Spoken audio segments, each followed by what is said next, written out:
The Word of God is alive and powerful, sharper than any two-edged sword, piercing even to the dividing asunder of the soul and the spirit, and of the joints and the marrow, and is a critic of thoughts and intents of the heart. All Scripture is God-breathed and is profitable for doctrine, for reproof, for correction, for instruction in righteousness, that the man of God might be mature, thoroughly furnished unto all good works. Study to show thyself approved unto God, a workman that needeth not to be ashamed, rightly dividing the word of truth. Preach the word. Be ready in season and out of season. Reprove, rebuke, exhort with great patience and instruction, for the time will come when they will not endure sound doctrine, but wanting to have their ears tickled, they will accumulate for themselves teachers in accordance to their own desires, and will turn away their ears from the truth, and will turn aside to myths. We have to note this, that we live in a day where biblical truth is considered hate speech, even among those who profess Christ. It is loving to tell the truth, no matter how much it may hurt the hearers. Always give yourselves fully to the work of the Lord, because you know that your labor in the Lord is not in vain. As we labor in the Lord faithfully, we wait patiently on the Lord, who makes things grow. Do not store up for yourselves treasures on earth, where moth and rust destroy, and where thieves break in and steal. But store up for yourselves treasures in heaven, where neither moth nor rust destroys, and where thieves do not break in or steal. For where your treasure is, there your heart will be also. For the word of the cross is foolishness to those who are perishing, but to us who are being saved, it is the power of God. Therefore, my beloved brethren, be steadfast, immovable, always abounding in the work of the Lord, knowing that your toil is not in vain in the Lord. Be on the alert, stand firm in the faith, act like men, be strong. Let all that you do be done in love. The harvest truly is plenteous, but the laborers are few. Pray ye therefore the Lord of the harvest, that he will send forth laborers into his harvest. And let us not be weary in well-doing, for in due season we shall reap, if we faint not. For I am not ashamed of the gospel of Christ, for it is the power of God unto salvation to every one that believeth, to the Jew first, and also to the Greek. For therein is the righteousness of God revealed from faith to faith, as it is written, the just shall live by faith. Your word is a lamp unto my feet, and a light unto my path. And the gospel must first be preached to all the nations. And my people who are called by my name humble themselves and pray and seek my face and turn from their wicked ways. Then I will hear from heaven, will forgive their sin, and will heal their land. My son, do not forget my teaching, but let your heart keep my commandments. For length of days and years of life and peace they will add to you. How happy are those who hear the word of God and obey it. The next few moments are devoted to silent prayer. You have the privacy of your priesthood, the option of rebound, if necessary, to ensure the filling of the Holy Spirit for the perception and metabolization of Bible doctrine. You also have the opportunity of blotting everything else out except concentration on the teaching of the Word of God. In preparation for our study, therefore, magampo na. Let us pray. Most gracious Heavenly Father, we thank Thee for the privilege of being sustained logistically in this, the devil's world. and for the privilege and the opportunity of fulfilling the most exciting and unusual plan of all human history. We are grateful that we live in the church age and in no other dispensation where we have been given so much and where the significance of the ordinary believer is beyond measure. We pray now that God, the Holy Spirit, will challenge us regarding the things that we know, for we ask it in Christ's name. Amen.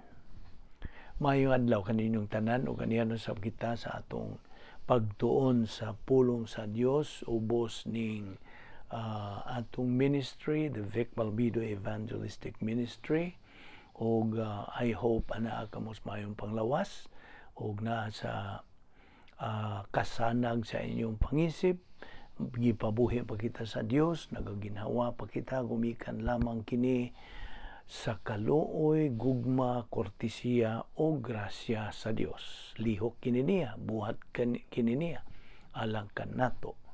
Kaya naa siya'y tuyo sa tagsa kanato. We don't deserve kining grasya. We don't earn it nor work for it. Kung kining tanan, atong gitanaw, we consider all this nga grasyang hinatag sa Dios.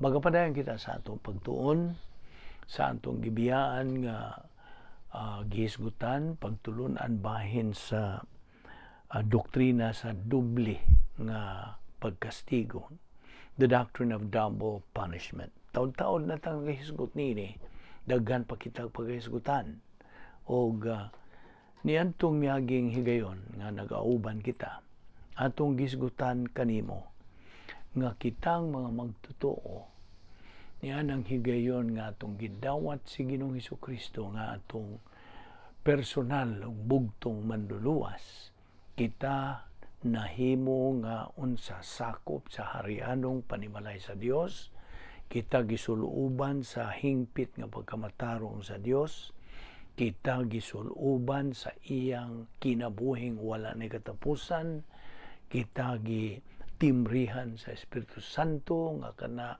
ilhanan, timailhan nga kita kalifikado ng magkinabuhi uban sa Dios didto sa langit. Kita ang atong ngalan tuan na lista na gisuwat na didto sa Lamb's Book of Life, o kana wa na nay pagkapapas, di na kana padon, kana hangtod na kana sa kangturan, kana imungaan nga tuan na gisuwat na didto sa karnero o Lamb's Book of Life, ang libro sa kinabuhi. O daghan nga mga kaayuhan nga atong nadawat, yadtong higayon nga atong gituhuan si Ginoong Hesukristo nga atong manluluwas. O kay kita niya nang higayuna, puy-an kita sa Espiritu Santo, puy-an kita sa tulong kasakop sa balaang Trinidad, the Holy Trinity, God the Father, God the Son, and God the Holy Spirit indwell in our body. Okay? So, kay puy-an naman kita, dinhi sa atong lawas, okay? Kay puy-an naman kita sa tulo kasakop sa balaang Trinidad, wala na luna ang demonyo nga mo puyo diri sa atong lawas. Wala na. They have no more chance forever. Kay kita gipuy-an naman sa tulo kasakop sa balaang Trinidad. So, kining demon possession, kini bang pag-possess, kanang panag-iya, mao ba na Binisaya? Demon possession, panag-iya sa demonyo sa atong lawas, kini alang lamang sa mga dili magtotoo. Ang usa ka dili magtotoo is vulnerable, open for demon possession. Manang kuyaw yun ang imong pagkadili magtotoo, kay dali ramang kang puyan sa demonyo. But demon influence, kanang influence, no? I don't know sa Binisayag influence. mura kag na inuntan na murag lisod na nabili sa iyon, ingnon lang na ito na influence, okay? Demon influence is for believers only. Kita ma-influence kung kita nga mga magtutuo way pagtagad sa pagtuon sa pulong sa Dios, okay? Kung negatibo kita, ang atong attitude towards the Word of God is negative, we are recalcitrant, we are way gana, okay?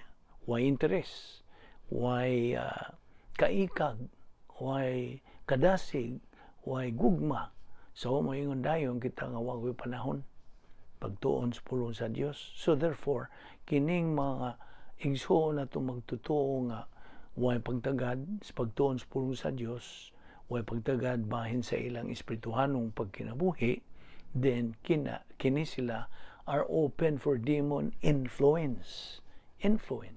May influence kay nga naman. May sod ang ilang right lobe of the mentality of their soul. May sod nga kamatuoran. Kaya may kamatuoran so diha, unsay suyopon. Mga mini. Okay? The doctrine of demons. Mga demonyo. Mo na nang maka-influence na sa iyang kinabuhi. So, demon influence is for believers only, while demon possession is for unbelievers only. Now, the greater possibility of being demon influenced when a believer persists to be carnal and reversionistic in his Christian life. Kung siya magapadayon, mapatuyangon siya sa iyang pagkakarnal, o pagka-reversionista sa iyang Kristohanong pagkinabuhi, well, na open siya, bukas ang iyang kinabuhi sa influensya sa demonyo. But for you unbeliever, okay, kanimo nga dili magtutuo, for you to be able to avoid, okay, being demon possessed, mao ang una sa tanan. The first step you should do is to believe in Christ as Savior. Ang pagtuo nimo kang Ginoong Jesucristo, pagdawat nimo nga imong personal nga manluwas, pag-angko nimo nga siya mo ay nagabayad sa atong kasalanan dito sa cross, nagpakamatay siya aron mabayaran ang atong utang. Kung imo tong tuuhan nga siya lukat sa atong kahimtang, kana nagpasabot nga imong gidawat, gituuhan siya nga imong personal nga manluluwas. Diha na bitaw na sa awa na lain nga manluluwas, okay? Unsay gisulti sa Acts 4:12, mga buhat kapitulo 4 bersikulo 12, neither is there salvation on any other under heaven given among men whereby we must be saved. He who believes in the Son has life. Kinabuhing walay katapusan ka ng life gihisgutan diha. He who believes in the Son has life. But he who does not believe in the Son does not have life. What's eternal life? But the wrath of God, ang kapungot sa Diyos, magapabilin diha kaniya. Okay? So, mao kini ang mga bersikulo nga naga-support ni ini nga the first step that an unbeliever should do is to believe in Christ as Savior. So diha wa nay luna ang demonyo.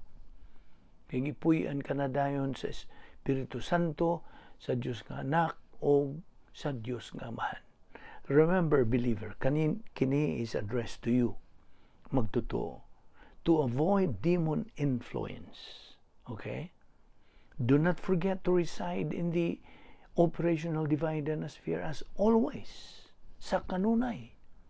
O ayaw kalimti ka ng tugon o mando sa Diyos diha sa 2 Pedro 3:18.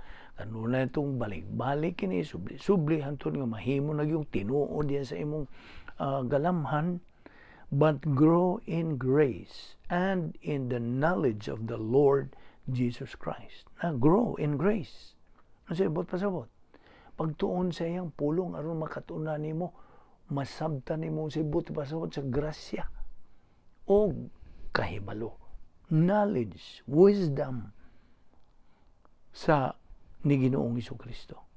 Sa simong tanto nimong tuon sa pulong sa Dios, anna nimo maklaro tataw unsa ka buhi o ka tinuod o ka matuod ni Ginoong Hesukristo nga imong personal nga manluluwas.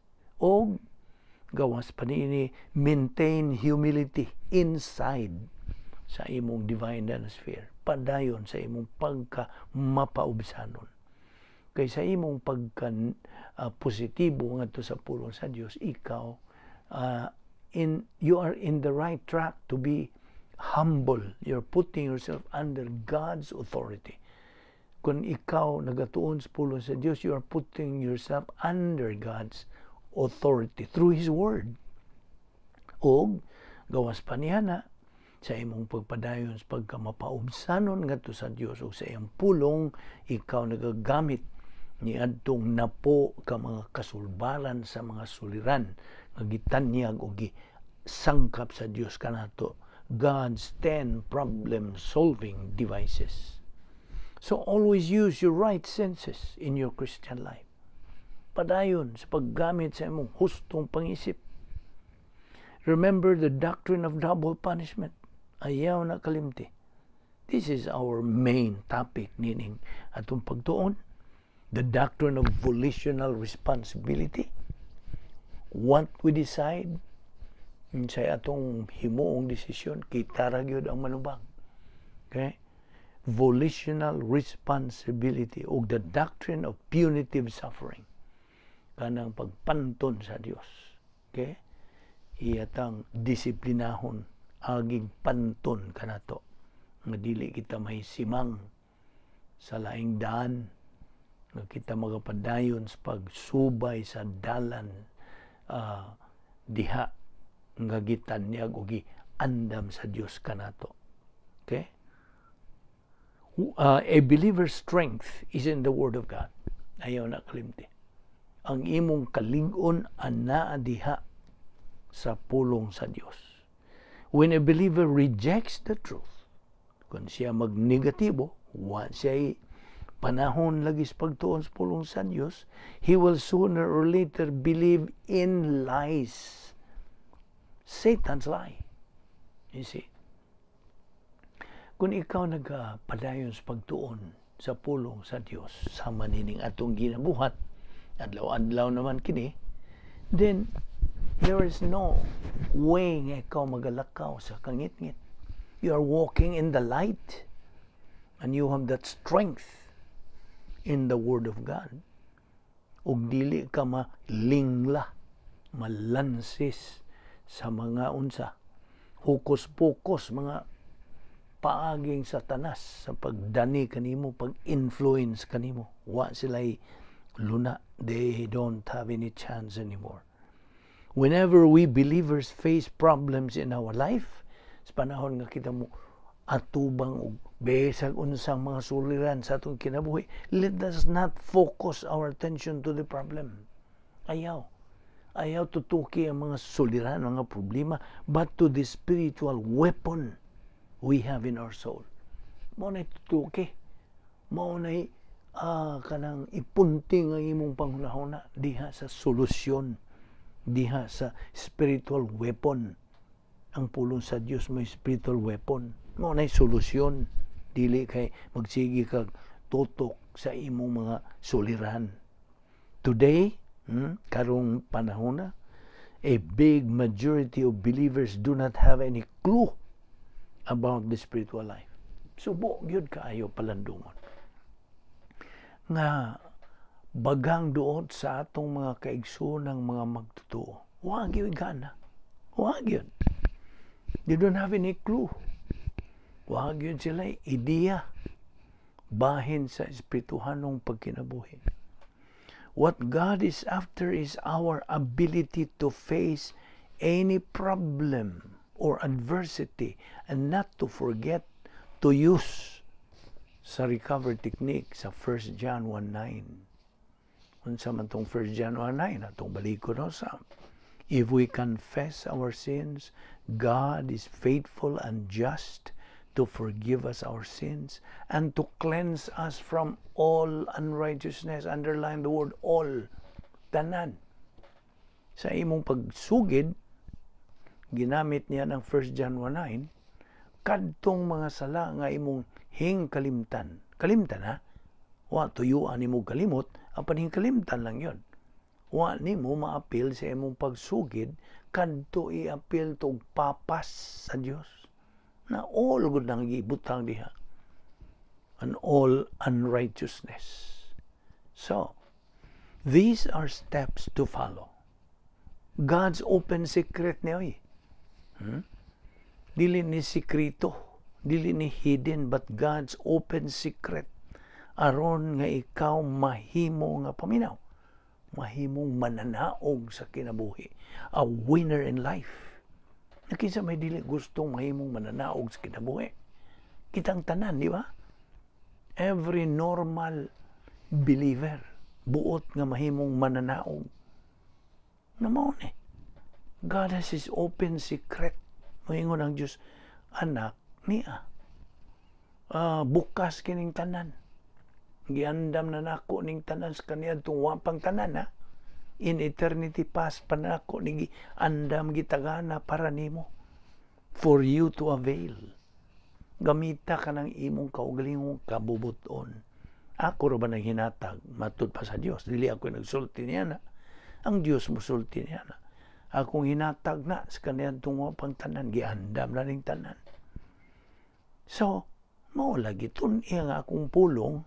Moingon jud ang Dios ana. Tunay akong pulong aron ka mahibaw niini. Don't forget to be filled with the Holy Spirit. That's number 1. Ayaw gyud kalimot sa pagpapuno sa Espiritu Santo. Unsang process? Di padugay akong ingon nimo. Use the principle of 1 John 1:9 kay gitawag kini og recovery technique. Okay? The recovery technique of 1 John 1:9 nga ikaw mapunan sa Espiritu Santo ug way luna nga ikaw mahimuon sa reversionista o karnal. Now, ato ra kuning tutukan kining may tuoning reversionism. Wa kini hatagig mo emphasis gyud. Ato kining hatagag emphasia. What is reversionism? Kung mangutana ko nimo. Answer? Ibaw ka unsa? This is perpetual carnality. Ang sabot pasabot og perpetual. Kanunay. Nagpadayon. See? Mapinandayonon. Mura man tang twisting ng Bisaya. Nagmapanidinayonon. Okay? Perpetual. So nagsige na siya. Nagpadayon sa pagkakarnal. Huwag na iba nakaugon sa ang pagkakarnal. Okay? Tuwa ka magtingkagol dito sa unsa. Dapit nga may gahom dili sa Dios, kung dili ni Satanas. Duha ra baging iya. Kinigi Satanas, di gyud papildi, di gyud pa palabaw. Duhaon gyud niya kung usa ang Dios, duha gyud niya. Ang Dios na ay divine dinosphere. Okay? Unsay but pasabot divine dinosphere, love complex, protocol plan of God, the Christian way of life, the spiritual life of every believer, sophisticated, unique, fantastic, fabulous spiritual life of every believer. Mao ka ng divine dinosphere, usara sa Dios. Apan Satanas, di lagi siya pa palabaw, duha gyud iya. CD1 ug CD2. Unsa nang CD1? Arrogance complex. CD2, hatred complex. Mao na. So kung ang usa ka magtutuo, negatibo lagi sa pagtuon sa pulong sa Dios, tendency is mahimo siyang karnal o magpadinayonon siya, perpetual carnality, mahog siya sa pagka-reversionista. Natuwa na. Reversionista, reverse na tanan. Bali na tanan. Sabot pasabot. Bali na tanan. Oh, kaniyan to, ang iyang gugma, maong pulong sa Diyos. Karon na usob naman, na pulong sa Diyos iyang hinigugma, kalibutan na, mga kahilayan, entertainment, unsa na, mga pinaagi lang sa energy of the flesh. Okay? The longer a believer resides in the cities, cosmic 1, cosmic dynamisphere 1, o cosmic dynamisphere 2, the longer that believer resides dito, the greater the degree of demon influence. Samot kasi pagka-influence sa demonyo. Now, okay. Unsa man tong 8 stages of reversionism. Ato rin kuning lakbitan. Unas tanan. 8 niya ka ang. Number 1, unsa? Okay. Kining ang RFONBNBSR. Okay? Okay, ang R, atong unahon. Unsa man ning R? Reaction, distraction. Mo-react ba? Okay. Unsa to yung diferensya sa reaction o sa response? Lahi kayo sila. Ang response is mo tubag ka, ginamit ang kamaturan. Apan ang reaction, nagamit kasi mong emosyon. Musinta ka. Okay. Pananglitan, nag-attend kang Bible study. Unya na ay punto nga hisgutan sa pastor magtutudlo nga murag ay mong pagtuo nga murag ikaw giigo ba? Mayon sige siya tudlo kinta mo yun siya. Murag ako'y giigo nining pastora. So, unsa may tabo? Muriak siya, musinta siya, kaya magituan nga siya giigo. Bisan kung di, yung pulong sa Diyos lagi yun sa. Muigo sa tanan, why respeto para sa tanan. Nagkaroon kay iya mang gituan, ha? Iya lang itong nagdahom lang siya nga siya giigo, gipuntariya, muriak. Namaw na muriak siya, di na siya, na kumuatin. Mangigo man na sila. Di rabag yun, ang pastor, wag yun, di yun mabasol. Ang nakaigo, ang pulong sa Diyos, rabag yun. Okay? So, mo nang number 1 nga stage. Reaction, distraction. Kana distract naman siya. Nabalda naman ang iyang pagkinabuhing Kristiyano. Ang sunod, mauna ang gitawag sa English og frantic search for happiness. Ano sa maning frantic? Frantic search. Well, ato lang ang gihubad og kanabang murag nga kadipo-dipo. Frantic. Murag nagka alindasay. I hope na sakto ka ng Binisaya. Well, you can just use frantic search. So, nakadipo na siya pangita o kalipay. Kaya kaniyado ang kalipay niya, maumpulo sa Diyos. Gusto? Karon na usob naman, kay react man lagi siya. Karon, nakadipo-dipo na siya pangitag kalipay. Hawang na. So, muadto sa ko dito sa lugar nga kalipay na ko madto sa kus Disneyland, the happiest place on earth. Pagkatawa mo lang ako din. Okay, anto sa kus Universal Studios, anto sa kus Las Vegas. Okay, kay basig to ang akong kalipay. So, amot pasabot ako, kadipo-dipo na lagi siya pangita. Nawa, man ang iyang original kalipay. Okay. So, mo na nang ikaduha nga second stage of reversionism. Okay. Ang sunod, letra nga O. Ang letra nga O stands for Operation Boomerang. Hala, boomerang. Unsay pasabot sa boomerang? Well, this is true to the Aborigines sa Australia. Na sila'y mura og kanang ingnon ta kurbada ba nga sa kahoy karon butang ta. Unya ilan ang gamiton sa pag igo o padalitan, langgam o hayop. Kung sa ba diha ilang igo na makay baka, dili, okay, baka dakura na. Panalitan mga iro baron o unsa nang naay nagalakaw-lakaw diha sa kalasangan tingali.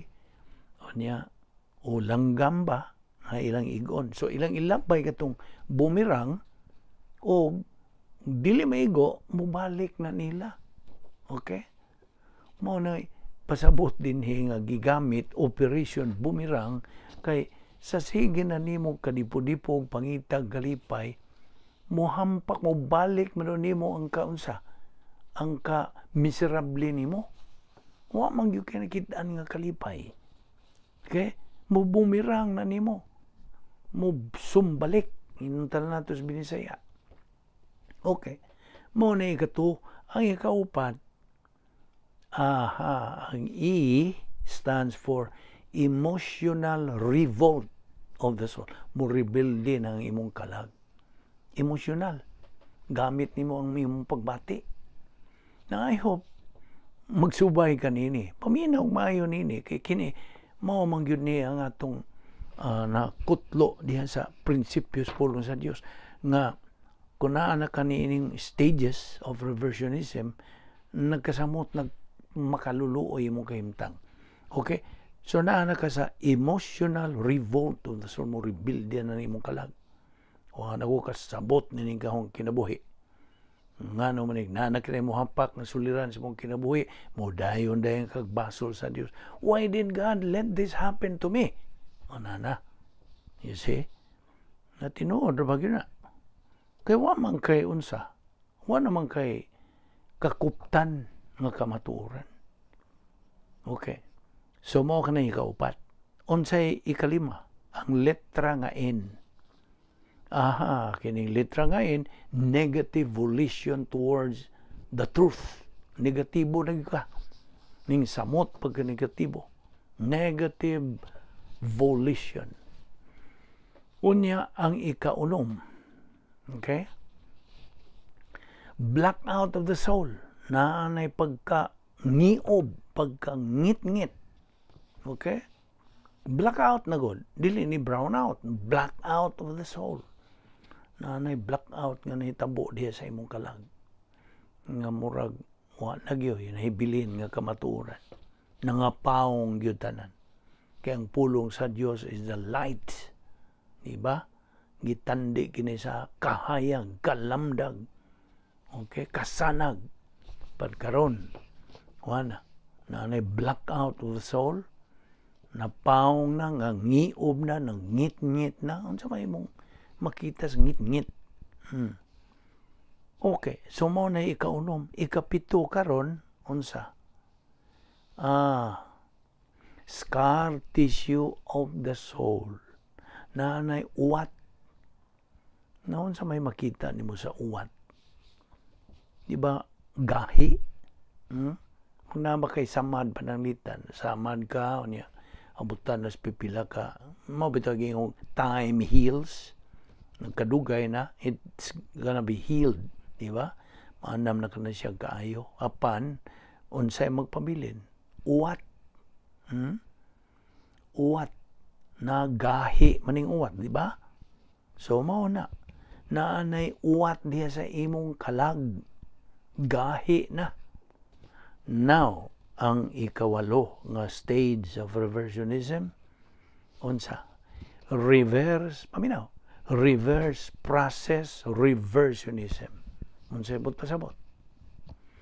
Nagkausob na tanan, nagkabali na tanan. Nangabali na. Okay? Ang buot pasabot, tingali sa kaniyadto, saray mo nga asawa, karon na daghana. Kaniyadto, mauning imong kalipay nga mo na nagkaguliyang na. Now, tanawa kini. Tutuki kini. Hunag pag-ayo kini igsuong magtutuo. I'm referring to you believers. Natong mga igsuong mga Kristohanon. mga magtutuo nga mao kini ang occupational hazard nato ni ingon nga mga magtutuo. I hope you come to your right senses nga kini tinuod kay kini gikan sa pulong sa Dios. 8 stages of reversionism. Ay sagad ng mga kasimbahan gamit ng reversionism o backsliding. Huwag na magamit niya na. It's more than backsliding. Reversionism ang itong gigamit. Now, okay, so timan din na to. 8 kaang-ang sa pagka-reversionista. Reaction, distraction, as a review. Frantic search for happiness. Operation Boomerang. Emotional revolt of the soul, negative volition towards Bible doctrine, blackout of the soul, scar tissue of the soul, reverse process of reversionism. Now, a reversionistic believer's life cannot be distinguished from that of an unbeliever. Maglisod ka na. Pag-distinguish. Pag-ila. Di na nimo mailhan. Ang usa ka magtutuo, paminaw, ang usa ka magtutuo nga na-reversionista na, okay? Naiagom na niining 8 ka ang stages of reversionism, di na nimo mailhan nga siya usa ka magtutuo. Ang iyang kinabuhi, pareha ra yun sa di magtutuo. Hangtod mga tao mo yun siya, magtutuo man kuno to siya. Uy, wa man ko'y nakita ang magtutuo niya, pareha raman nato. But pasabot, pareha nato, nilang mga dili magtutuo. You see? Kaya, wag yun kalahian. Wa naman siya kamaturan. Okay? Balik siya sa iyang kanhing na imutangan. Pero, dili na matangtang to iyang kaluwasan. Luwas siya. Hangtod naman na sa kangturan. Once saved, always saved. Mao ka ng prinsipyo. Kaya man naman siya budawat ni Ginoong Kristo iyang manluluwas. Pero, reversionista kaya wa man lagi siya musunod sa ikaduhang mando diya sa 2 Peter 3:18 pagtuon sa pulong sa Dios. Wa man lagi siya ipanahon kuno. Namo na. Okay? Now, through perpetual carnality, pinagi ning nagmapadinayuno nagyon siya sa pagkakarnal, sins that were the same are not the same, because that believer grieves the Holy Spirit and quenches the Holy Spirit. Di na pareha. Ang mga sala ba nga iyang ginabuhat, sins that were the same are not the same. Kay iya naman laging gipawong ang Espiritu Santo, gisakit ang Espiritu Santo. This is what happens in the believer's life. Mao kana ang kahimtang sa usa ka magtutuo, kinabuhis usa ka magtutuo nga na reversionista na. Now si Pablo, Apostol Pablo nagaingon, in the last days. Unsay pasabot? In the last days. What does in the last days mean? Answer, karon. When the church age began. Mao ni ang buti pasabot ni Pablo. The last days means the church age. Mao na ni last days. Difficult times in the last days. Di ba? Karong panahon na. Nagkalisod na ang panahon. Na dihay tugon sa Dios sa iyang pulong. Redeem the time because the days are what? Evil. Redeem the time because the days are evil. And this is the difficult times in the last days. Meaning, a believer in the church age who disregards everything that God provides a church age believer. Namo na. Sa ka magtutuo nga nahisod niining panahon simbahan nga walang niya panumbalinga, walang siya magpakabana sa tanan nga giunsa gisangkap sa Dios sa matag usa ka magtutuo niining panahon sa simbahan, church age. When a believer uses God's grace provision, kung ang usa ka mo gamit sa grasya nga kasangkapan sa Dios, his life is fine and easy. But if he disregards them, his life is what? Difficult. That's difficult time. Mao na ibot pasabot diha. Since ang mga sala unrebounded will turn to what? Naibaw naman tanay. This is just a review. Since unrebounded, wa ihinganli, wa ikumpisal, will turn to SUD. Unsang SUD? Sin unto death. Now this indicates that sins are not the same. When we sin, the old sin nature takes control of our life. Basta? Basta inigbuhat yun na itong sa ang mo take over yun, mo take control sa itong kinabuhi mo na ang kinaiyang makasasala. Ang gitawag na itong OSN, Old Sin Nature. Now diha sa 1 Juan 5:17, kung na kay Biblia diha, mahimo-nimos pag-amblig, dali lang. 1 John 5:17, diha sa verse 18, tood, nagaingon diha, we know that he who is born of God, ang but pasabot, ang natao pag-usab, believer. We know that he who is born of God cannot sin. But he who was born of God keeps him diha, the Lord Jesus Christ.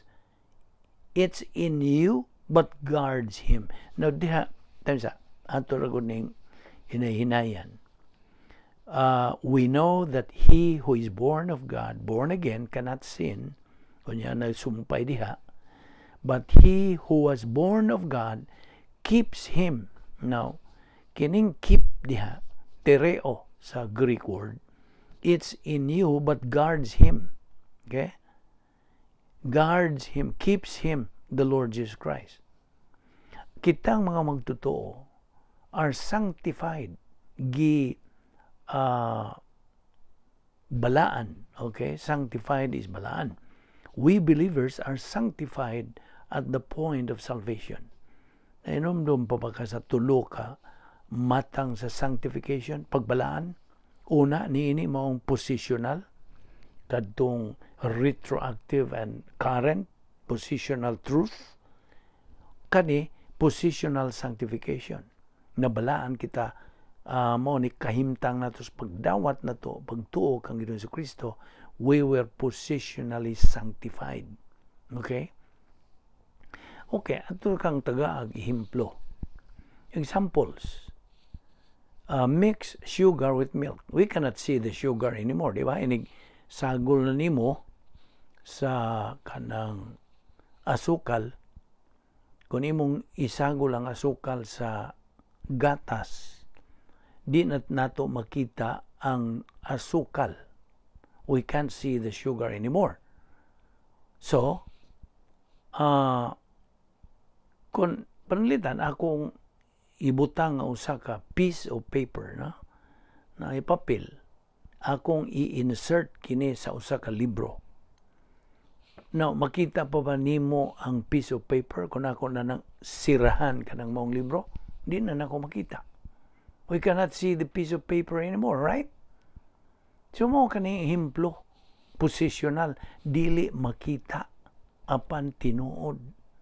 See? Mo ni himplo sa positional, retroactive and current positional sanctification. Kahimtang nato niya itong higayon nga itong gidawat, gituuhan si Ginoong Jesucristo, ingon nga itong personal nga manluluwas. Mo na primero. Mo ni unang matang sa pagbalaan. Ang ikaduha, experiential. Ato nang kasinatian. Humanta maluwas, ang atong kasinatian sa atong adlaw-adlaw pagkinabuhi. Karon. Okay?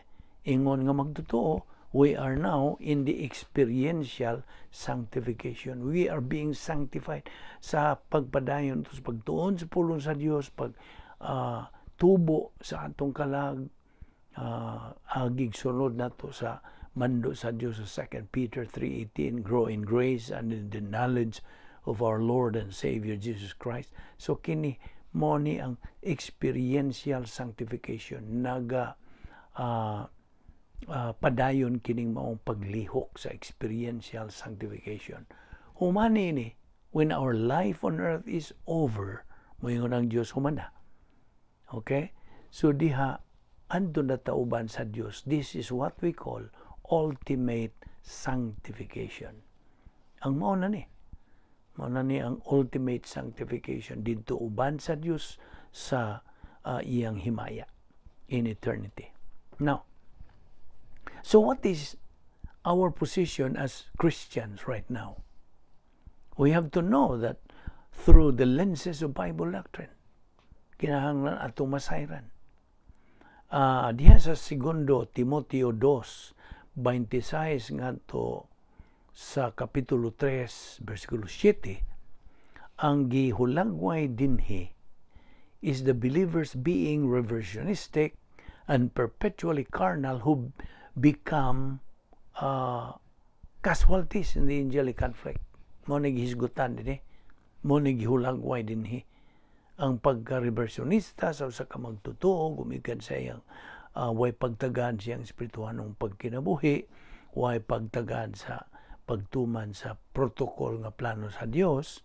So nahimo siyang reversionista, perpetually carnal, og siya nahimong casualty sa bugno nga espirituhanon, angelic conflict.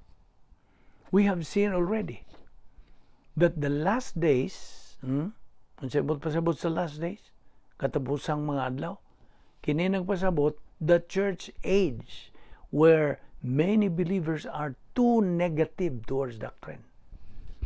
Mao ni tinuod gyud karong panahon na makita nimo kadaghanan sa mga magtutuwa yung ipagtagad. Well, produkto ra sila sa ilang desisyon. It's a matter of choice. Muna kanunay na itong balik-balik kining prinsipyo. It's a matter of choice. Every time you make a decision, ikaw ra gyud ang malubag. You are the only one answerable, responsible, and accountable niya ng imong decision. Volitional responsibility. You are free. You have that freedom. But with that freedom goes responsibility. Kita ni mo? Dili ni mo na mabuwag ang volition, ang freedom, o ang responsibility. Di ni mo mabuwag. They cannot be divorced from each other. They go together. Nya, mao ka ng ikaduhang isgutan, divine punishment. Diyos nun nga pagkastigo. Now, sins that would lead to death are sins not rebounded. Correct? Kadtong wa hinganli, wa isugid. Sins that do not lead to death are sins that are rebounded. Well, kinahanglan na to nga musunod kita sa mando sa Dios nga hinganli. Hinganli lang. Nga angkuna lang nga nakabuhat kaniya itong mga sala. Ehemplo, panlitan. Naglakaw lang ka diha sa daan, o niya hinagbo nimo, ikasugat nimong imong kanhi nga kaaway, imong kontra, niya mo silaob na po ng imong unsa, imong pagbati sa kapungot, okay? Unsa man to, di ba to sala mo lang, sala una to. Mo ni, kining sa una, mo ni kinagrabihan, ibaw ka nga no? Tungod kay di makita sa tao. Ang Diyos rin nakita. O ikaw rin ibaw. Nakita di mo. Why nakita? Mahimo ko nagsige lang kag smile diha, pero deep inside ni mo, nag-urot-urot na mo kasukog, kalagot. You see? Makita ni mo nga ang mental attitude sin is the worst kind of sin.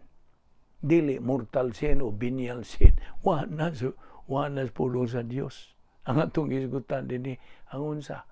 Kay kung sala, way gamay, way dako sa tubangan sa Dios. Ang grabe, ibutang ta, ang gravity, ang degree Mas grabe kining panghuna-una, sala sa una-una. Kaya lagi di makita sa tao, ang Diyos ray nakakita, og ikaw. It's you and God who knows.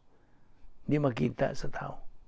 Mao nang kinagrabihan. Og di ni mo na ihinganlan, di ni mo na ang kunon nga nakasa kasunahuna, then mahagbong na po na nga ito sa ikaduha. Tanawa ra God, ang pagpahiluna sa Dios gikan sa hangtod sa imong ba anya mo ambog na gina sa imong kamot. You see? Tanawa ang iyang pagka wise gyud sa Dios, pagka-intelligent, pagka-smart sa Dios. Dios na gud na. Iyang gipahimutang ni siyang pulong. Ang kinagrabihang sa diha magsugod sa diha sa imong nauna. You see? Nya, kung di mo nahihinganlan, di mo ang kunon nga nakasaka, mo hagbong diha sa imong baba. Tuwa na, sins of the tongue. Malagi, the tongue is a fire. It can burn the whole forest. Gamay rang sultihan ni mong usa ka tao, minsan, ato ra ni, ha? Inyo rang duha, pero tanawa na, unsa ka, dali ra nagdagan, diha mo spread like wildfire. The tongue is a fire. Mauna. So, nahog sa dila. Nya di manggihapon nimo na hinganlan, wa man nimo tagda lang gihapon na Dios nga nagatanaw na hibaw. Okay? Mahog na sunsa. Na mao na mugamit na kasi imong duha ka kamot. Tingali unsaon nimo tong imong contract. You see? Mao na mao kini ang kamatuoran nga tong gipanghisgutan, dili in taon ni duwa-duwa. Ang kinabuhing Kristohanon dili duwa-duwa, dili ni kinumidya. It's a serious matter. God keeps His word. But God is a gentleman. He respects our volition. God is a gentleman. He keeps His word. Mo ka na nga itong timanan din eh. Ato kining ipadayon sa sunod nga higayon. Musa gidapit kagihapon igsuong magtuto o higala nga dili magtuto. Nga kung na kay kaikag, kainit, interes, gugma, nga mahimong mananaog nining kinabuhia hangtod sa didto na sa eternidad, then this is it. Niya kining gisangkap sa Dios nga grasya kini, wa tay atuan ini. Everything is grace. We do not deserve it. Mag-ampo ta. The scripture declares, God in this manner loved the world, that He gave His only born Son, that anyone believing in Him may not perish, but have everlasting life. For God sent not His Son into the world to condemn the world, but that the world through Him might be saved. He that believeth on Him is not condemned, but he that believeth not is condemned already, because he hath not believed in the name of the only begotten Son of God. Jesus Christ went to the cross. He died for the sins of the human race. He removed the barrier between man and God, so that man can step across into eternal life by trusting in Christ as Savior.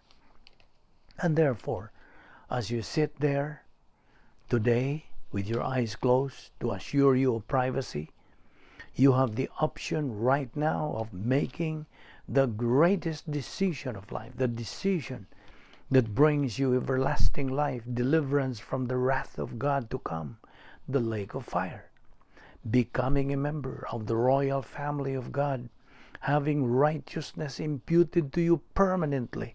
And that is the decision to trust in Christ as your Savior, to believe that He died on the cross for your sins. That's the only thing that you have to do to get eternal life. And that's the only thing that you can do to get eternal life. You cannot do anything else. Wa kay mahimo sa laing pagi. In response to the question, sirs, what must I do to be saved? The answer came back, believe on the Lord Jesus Christ, and thou shalt be saved. The way to eternal life is faith in Christ. Therefore, Believe on the Lord Jesus Christ, and thou shalt be saved. Magampo ta. Father, we are indeed grateful for the privilege of studying your word so briefly today. We ask that you will open our hearts to these things, increase our perception, our comprehension of them, for we ask it in Christ's name. Amen.